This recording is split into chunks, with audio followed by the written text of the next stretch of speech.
We want our process performance to be as good as possible, don't we? Surely we'd all agree with that, wouldn't we? So setting goals that mean we'd have no errors, no problems, no failures would be a great idea, wouldn't it? I don't think so. It's not the target that delivers the performance. We don't need performance to be as good as possible. We need it to be as good as it needs to be. Let's explore that a little more.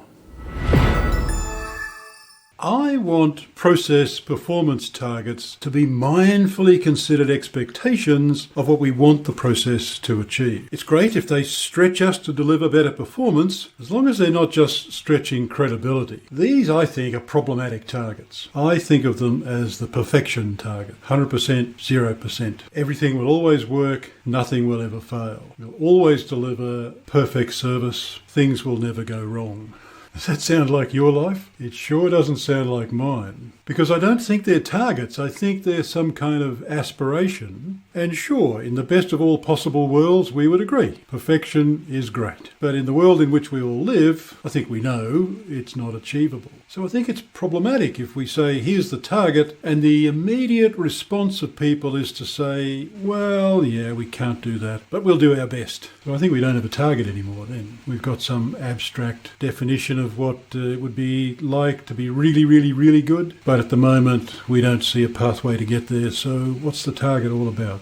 It's just some aspiration, some vague thing that doesn't actually help. Think of a concrete example. Here we've got someone who's doing deliveries all day long, delivering, what is it, food, maybe it is. And what if this guy and his colleagues and his organisation had a target that 100% of customers would rate them 10 out of 10. 10 out of 10 every time, right across the organisation. Or even if it's just a target for him personally. I mean, does that even sound possible? How often in your life have you rated something 10 out of 10? It doesn't happen very often, does it? It certainly doesn't happen all the time. It's just unrealistic. It's another vague aspiration. So what happens when you say to the drivers, the delivery people, yep, 10 out of 10 is your goal? What do they think? Well, they don't go off fired up to say, yeah, I'm going to get 10 out of 10 all the time, because that's unlikely. It's almost impossible. In the longer term, it is impossible. So what do? They say, okay, well, yeah, that'll be nice, but I'll do what I can. And now everyone's setting their own targets, perhaps, or there's no target at all, so it doesn't help. But if we said, for example, that we want 99% of our customers to rate us at least 9 out of 10, I think that's qualitatively different as well as being quantitatively different, because it might feel like it's possible. Now, if 29% of customers are currently rating us 9 out of 10, then it's going to be hard, but it's technically possible, isn't it? We might get there, and maybe we're not going to get there this week, but maybe we could do it. It's not perfection. It's a step back from perfection, so it's at least some kind of target. It might be a longer term target, and we might want to think about the impact of that, but at least it's possible. And I think more broadly stretched targets are the same. You know how it works. Something's working at, let's say it's 80%. And so somebody decides that our target for next year is 98%. And the silent bit not spoken is, and if we achieved 85, that would be really good. But the target's 98, and we're currently doing 80. And the people who are involved in that work, they know the problems, and they know they're lucky to be getting 80. It's only through their hard work that they get to 80. And getting to 98 is impossible. So we're back to the same problem, aren't we? So I think we need to be careful about these stretch targets. Of course, we want people to work better, but I think a target should be achievable. It might be at the edge of possibilities, if you like. It might be really good performance. It might be quite different to what we've got now. And whatever the gap is, we've got a plan to fill it. But I think a target needs to be realistic. It needs to be achievable. Now, there are some circumstances, of course, where something less than 100% is simply not acceptable. And I'm sure you're way ahead of me already. 99.99%, that sounds pretty good, doesn't it? That's pretty high. And it would mean that when we're delivering children home from school on the bus, across the year, we probably only lost 2 or 3. Well, obviously that's not acceptable. 100% is what we want. But now we might want to be thinking about what the KPI is. What is it we're looking for? What do the stakeholders here, what do the parents and guardians want? I think they probably want to know at all times perhaps about the safety of their children. I know nothing about school buses, but if children are getting on and off the bus and your target is 100%, how do you know the right children get off at the right spot. What do you even mean by delivered? Okay, so it's delivered to some delivery point, some drop-off point, and at a scheduled time, presumably plus or minus, 10 or 15 minutes? So now we've got a better definition of what success looks like. But now if the target is still 100%, what are you going to do when the bus breaks down, if the driver's sick, there's traffic congestion unexpectedly? There are all sorts of things that go wrong, we know that. So do we really have a target of 100%? So we need to think about the KPI perhaps. Maybe it's about making sure that parents and guardians always have knowledge about the safety of their children, whether the bus is late or not. I don't know about these things. You'd have to discuss this, perhaps even discuss it with some parents and guardians and bus drivers and others. But we need to be careful. I think every time we're saying 100% or 0%, that raises a red flag for me, because perfection is a pretty tough goal. And for most of us mere mortals, it's going to prove impossible. So we're setting up a target that we can't achieve. We're setting ourselves up to fail. What would be the point of that? Because that may not encourage improvement either. We might just give up. We can't do it, so let's just keep going. Now, on this channel, in this series of videos, Process Insights, there's quite a few different videos about process performance. That's not surprising. It's as I often say, the purpose of process is performance. So I'll just leave that there, and you might want to pop back and have a look at those, because I think it's a much more nuanced view we want to have about process performance. What do we mean by that? How would we know? How do we actually define performance? Sometimes we need a little more granularity, a little more detail than just say on-time delivery.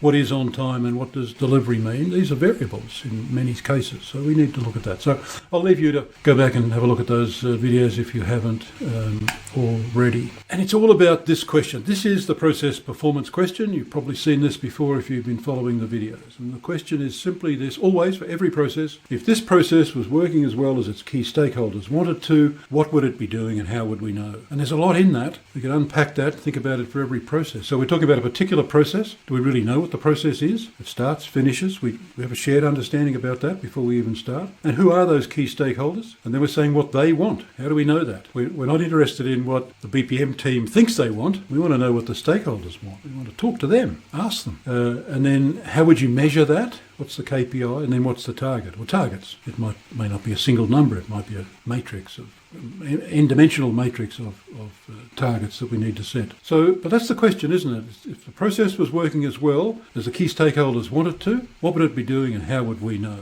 If we can answer that question, then we know about process performance, and then we can get on and track that and keep on top of it. So let's pull some of these threads together. I think we need to keep it real. I'm not a fan of unreal targets, because I think they don't have a positive impact, and it's not necessarily neutral either. It might be quite negative. You set a seemingly impossible target, whether that's 80% or 100%. If the people involved think it's impossible, then one thing they could do is just disregard it. Who cares? We can't do that. Move on. We'll just keep doing what we were doing, and we'll do the best we can, but we can't achieve that target. Well, that's very negative, so we don't want to do that. We want to have a good understanding of what's really needed. What is the cost of it being 80% rather than 90%? And what problem would it fix if it was 90% as opposed to 80%? Is this real? Sometimes the higher number isn't necessarily better, not in a business case justified way. And what's possible? What's possible now in the medium term and perhaps in the longer term? Maybe we've got a series of targets. We can be more realistic about that. We know that in 6 months we could do this, and that's achievable. It's a stretch perhaps, but it's achievable. It's not unreal. And then we know what we can do in 12 months, and then maybe in 2 years we've got some other target, and we can keep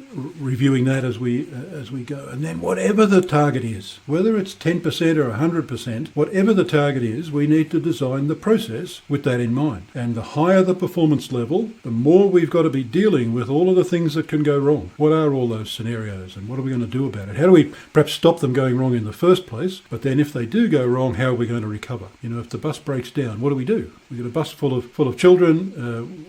What are we going to do? We can't pop out there in our sedan car to pick them up. We need another bus. So where is that bus? And is there a driver for that bus? How do we get it there? All of those kinds of things. I mean, they're usually pretty simple, but perhaps there's a cost associated with it. And we might even say, okay, well, when we start testing out our 98% target, maybe it's pretty expensive at 98%, and maybe 95% is nowhere near as expensive, and it's just as good. There just is no business case for 98%. So we need to be keeping it real, test out all of those things. We want actual targets that are going to drive us through, draw us through to improved organisational performance. Because as I've said a million times, improved organisational performance is the purpose of our process-based management.